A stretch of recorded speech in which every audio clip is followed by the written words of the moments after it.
My name is Pastor Scott Griswold, and I'm happy to welcome you to Reach the World ASAP.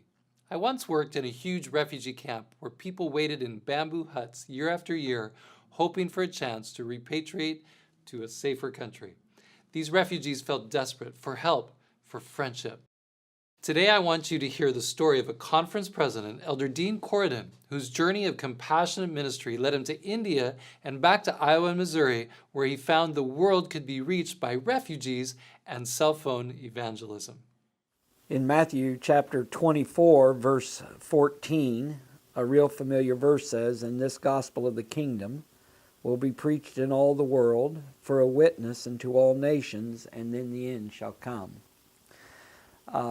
I'm learning that there's a great opportunity right in front of us. There are countries in this world that we can't preach in safely. Some countries we can't preach in at all. But God, in His providence, I believe, has sent many of those people to us right here into our country. And I was really unaware of that myself. So working with refugees has been kind of a journey for me. I appreciated the North American Division's emphasis on refugee work with Terry Salee. And I met Terry through my wife Gail, and she had her at a women's retreat. And when I began to hear Terry talk about refugee work, I wonder if there's any refugees in the Midwest, in Iowa and in Missouri. That's the conference that I work in. So we began to go online and do a study and found out we have thousands of refugees in our cities, in Kansas City, St. Louis, Des Moines, Waterloo, Iowa, Sioux City, Cedar Rapids. We have refugees everywhere, and I've just never seen it. So I really began to have a burden on working with these people because we had been doing a lot of mission work with our academy, Sunnydale Academy, overseas. And so I'm just going to give you a burden and a vision that's been laid on our heart. So in working with kids overseas and then hearing about refugees here, we thought, how can we tie that together? How can we do our missions overseas and have work here also? And one of the countries that we're working in is the country of Nepal. And when I was in Nepal, I've learned that there are Nepalese Bhutanese refugees in Kansas City. And the way we know that is my son-in-law, who goes on the mission trips with me, was sitting in a restaurant. My daughter and son-in-law were sitting in the restaurant in Kansas City, and their waiter came up and they began talking. And the waiter's name was Gobar. And as they talked to Gobar, it came out that Curtis had just come back from Nepal, and Gobar said that he was from Nepal. And then began to tell his life story, which spent his whole growing up years was in refugee camps until he could come to the United States. Well, they've become very good friends. And they introduced me to Gobar, and Gobar introduced me to his brother-in-law in Kathmandu, Madden. And by Skype, I've been able to talk with Madden, make arrangements, and I asked Madden, would you go to refugee camps with me in Nepal? Would you be a guide to me and go with into the refugee camps? And he agreed to do that. Well, through Gobar, who's in Kansas City, they invited Gail and I and Curtis and Elizabeth to come to their church. Out of the 4,000 Bhutanese Nepalese refugees in Kansas City, about 400 of them are Christians. So we went to their church where they were meeting. They asked us to speak.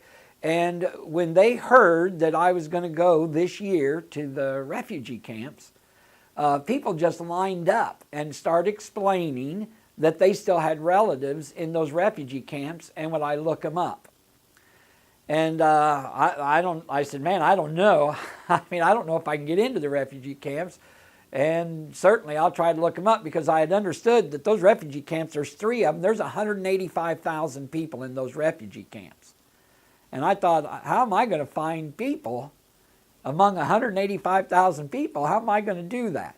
But we decided we'd try. So when people lined up, we'd take their picture.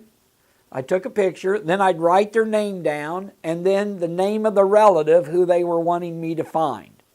So I had the picture, the name, and the name of the relative lined up. So I had a sheet of that, of all these names and pictures. Well, when we went to Nepal and went to the refugee camp, it ended up that the mission president, Pastor Umish, decided he wanted to go see the refugee camps with us. So he went. Then Madden, who was my guide, decided to bring his brother along. And then they decided to bring one other person along, and I never did figure out who that was, but there was just a whole car of us. And when we made it to the refugee camps, there were guards at the entrance, and we started to go in, and it was decided, you know, they may not let you into the refugee camp, so let's do this. So we just drove down the road, past all the entrances, and parked, and then just walked through a little jungle area and snuck into the refugee camps. And we did that until we could find a contact inside the refugee camp who would help us. And we found a young man who was a Christian. And I could tell when we went to his hut. In the refugee camps, it's just long rows of just bamboo huts that are separated by an 8-foot walkway, and just row after row after row. I never saw one roof that would fully keep out rain. They have no running water, no consistent electricity. And they've lived there for 30 years. And that is all they know of the children who have been raised there, is that refugee camp life. So they were talking with this young man. I could tell he was being just a little not wanting to, I mean, he didn't trust us. He doesn't know us. And so he was very standoffish. And all of a sudden, I was just impressed. I had brought one picture with me of the whole Nepalese group. And so I just pulled out that picture, just leaned over, and I just laid that picture in his lap. I didn't say anything. I just laid the picture in his lap.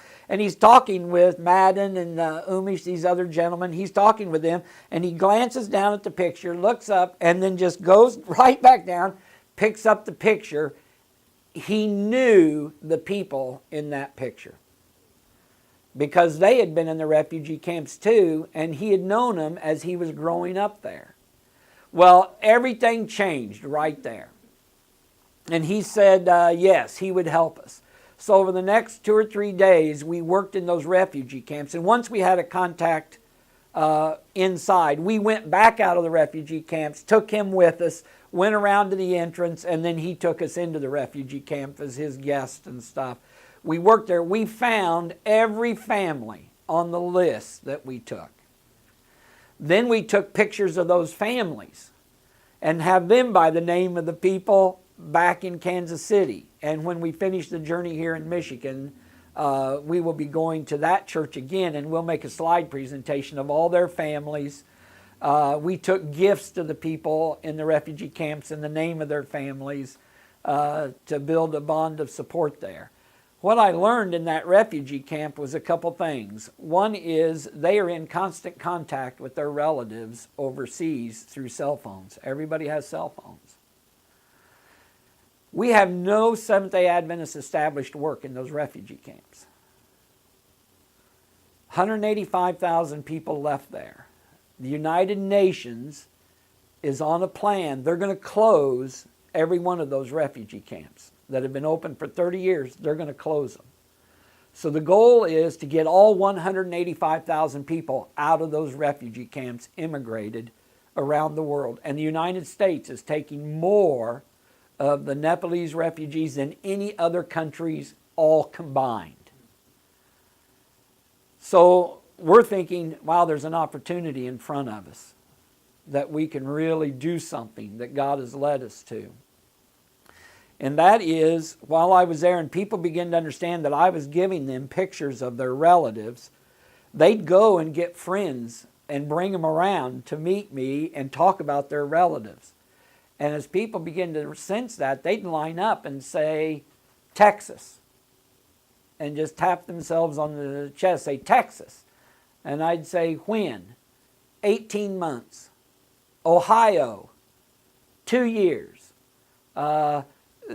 St. Louis, 8 months. And all of a sudden it hit me. We can know in advance where every refugee to the United States is coming if we had a worker there who would establish a Seventh-day Adventist presence in those camps. And we can do that because I stayed there long enough to know, could we do work in those camps?